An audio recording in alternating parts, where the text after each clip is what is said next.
Of, এটাতেই on. ঠিক আছে, অন করার আগে দেখবেন এই কুল লেখাটা আছে কিনা, কুল মোডে সবসময় অলওয়েজ কুল মোডে থাকবে। যদি না থাকে এই মোডটা টিপবেন। ড্রাই মোড এটা বর্ষাকালে স্যাঁতস্যাঁতে ভাবের জন্য। ঠিক আছে, এটা ফ্যান মোড, শুধু ফ্যানটা চালানোর জন্য। এটা অটো, তারপরে কুল। কুলে এলো, এবার আপনি মেশিনটা অন করলেন। 24 আছে, আপনি চাইছেন বেশি ঠান্ডা, এই যত ডাউন করবেন তত বেশি ঠান্ডা, যত আপ করবেন তত কম ঠান্ডা। ফ্যানের স্পিডটা এখনও এক ঘাট বাড়বে। ফ্যানের স্পিড কমানো বাড়ানোর জন্য এই যে ফ্যান স্পিড লেখা আছে, এটা টিপবেন, এটা আরও বেড়ে গেল। এতেই আবার অটো, এই যে অটো, এরপরে আবার কমবে, এই যে কমছে, এতেই আবার বাড়বে। ঠিক আছে, অটো হলে ওটা হ্যাঁ, অটো হলে অটোমেটিক ফ্যানের স্পিড কখনো বাড়বে, নিজে থেকেই টেম্পারেচার অনুযায়ী কমা বাড়া করবে। এটা হচ্ছে পাওয়ারফুল। ধরুন দুপুরবেলা ফার্স্ট টাইম চালিয়েছেন, আপনার ঘরটা প্রচণ্ড ঠান্ডা আছে, এই গরম আছে, তো সেক্ষেত্রে আপনি পাওয়ারফুল দিয়ে দেবেন। এই যে সিম্বল আছে পাওয়ারফুল, যা ফ্যানের স্পিড আরও বেড়ে যাবে, ঘরটা তাড়াতাড়ি ঠান্ডা হয়ে যাবে। ঘর ঠান্ডা হয়ে গেলে আবার নর্মাল মোডে করে দেবেন। ঠিক আছে, এরপর সাইলেন্ট, রাত্রে ফ্যানের আওয়াজটা যদি বেশি মনে হয় একবার টিপবেন, সাউন্ডলেস হয়ে যাবে, ফ্যানের স্পিড কমে যাবে, সাউন্ডটাও কমে যাবে। ঠিক আছে, আবার টিপবেন, নর্মাল মোডে চলে আসবে। এবার হচ্ছে আপ ডাউন আছে। আপ ডাউনটা হচ্ছে আপনার ওই যে সুইংটা আপ ডাউন করবে, একবার টিপবেন, এখানে একটা সিম্বল উঠছে, এই সিম্বলটা মানে অটোমেটিক ওঠানামা করবে। আর একবার টিপবেন, যে সোজা আছে আপনি চাইছেন আপনার সোজাসুজি স্টপ করতে, সেই সোজাই আপনি আর একবার টিপে দেবেন, সেখানেই দাঁড়িয়ে যাবে। ঠিক আছে, আচ্ছা।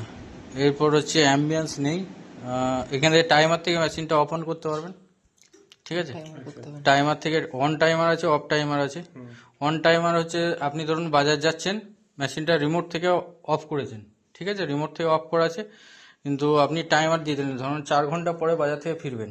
ঠিক আছে, আপনার যেন 3.5 ঘন্টা পর মেশিনটা চালু হয়ে যায়।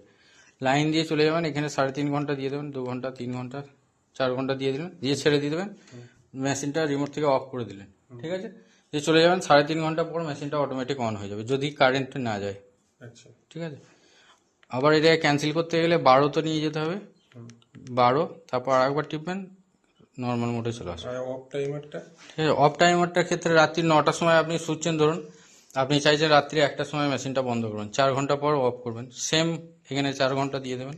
আচ্ছা আচ্ছা 4 ঘন্টা দিয়ে ছেড়ে দেবেন, মেশিনটা অন, এর রিমোটে অন রইল, 4 ঘন্টা পর মেশিনটা অফ হয়ে যাবে।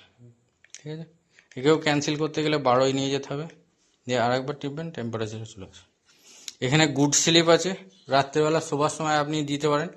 এখানেও টাইমার সিস্টেম আছে, ক ঘন্টার জন্য গুড স্লিপ, মানে রাত্রিবেলা ধরুন আপনি 9টার সময় শুচ্ছেন, আপনার চাইছেন 2টোর দিকে মেশিনটা বন্ধ হয়ে যাক।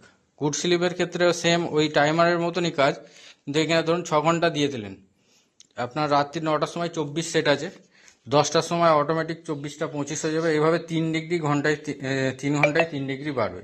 তারপরে যে টাইমটা আপনি দেবেন সেই টাইমে বন্ধ হয়ে যাবে, গুড স্লিপ। আচ্ছা, ঠিক আছে, এতেও আপনি ওই ক্যান্সেল করতে গেলে 12ই নিয়ে যেতে হবে, দিয়ে আরেকবার টিপলে ক্যান্সেল।